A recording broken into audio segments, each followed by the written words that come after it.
Dear students, আমি BM sir বলছি। দেখো, আজও একটা গুরুত্বপূর্ণ বিষয় নিয়ে তোমাদের সামনে হাজির হয়েছি। যারা 2025 সালে কলকাতা বিশ্ববিদ্যালয়ে ইংলিশ অনার্সের ফার্স্ট সেমিস্টার পরীক্ষা দিতে চলেছ, তাদের জন্যে এই শর্ট নোটটি খুব গুরুত্বপূর্ণ। এটা এবছর আসতেই পারে। শর্ট নোটটি হলো write a short note on John Dryden. দেখো, ওই জন ড্রাইডেনের কথা বলি যে ব্রিটিশ সাহিত্যে তথা ইংরেজি সাহিত্যে তাকে মাস্টারপিস বলে অভিহিত করা হয়। তিনি কি না ছিলেন, তিনি একাধারে ছিলেন কবি, একাধারে ছিলেন নাট্যকার, আবার একাধারে তিনি ছিলেন গদ্য লেখক, আবার একই সঙ্গে একজন বড় স্যাটায়ারিস্ট, সমালোচকও তিনি ছিলেন। সেই কারণে তার ওপরে শর্ট নোট লিখতেই দিতে পারি। তো এসো আমরা একেবারে কোশ্চেনে ঢুকে পড়ি। Write a short note on John Dryden. As far as English literature is concerned, John Dryden is considered to be a great poet, playwright, satirist, and a literary critic.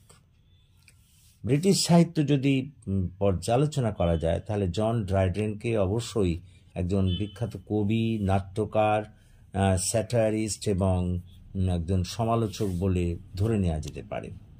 He dominated the literary field of his time in such a way that it came to be known as the Age of Dryden.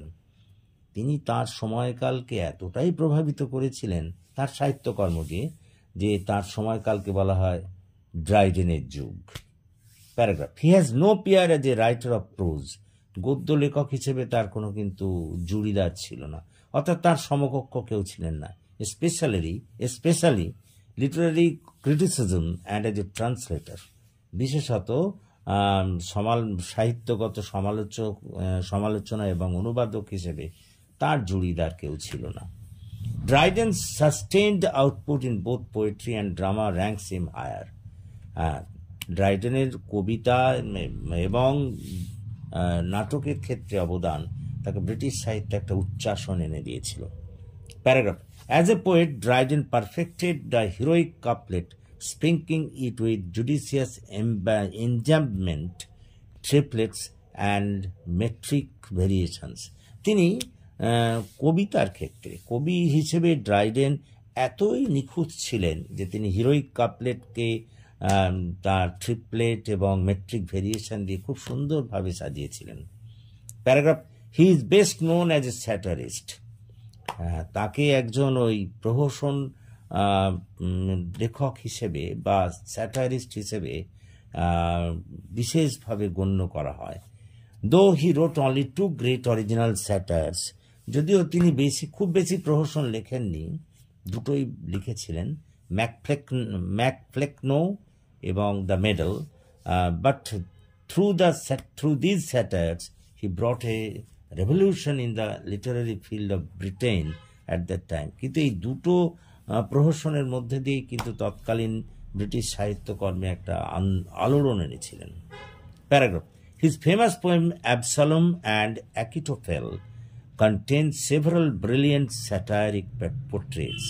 তার অ্যাবসালোম এবং অ্যাকিটোফেল এই দুটো কবিতার মধ্যে দিয়ে তিনি প্রহসনকে অতি সুন্দরভাবে সংযোজন করেছেন।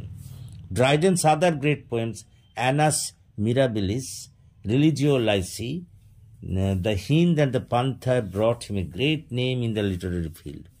তার অন্যান্য কবিতাগুলি যথা অ্যানাস মিরাবিলিস, রিলিজিও লাইসি এবং দ্য হিন্দ অ্যান্ড পান্থার, এই কবিতাগুলি তার সাহিত্যক্ষেত্রে একটা বিরাট নাম এনে দিয়েছিল বা খ্যাতি এনে দিয়েছিল।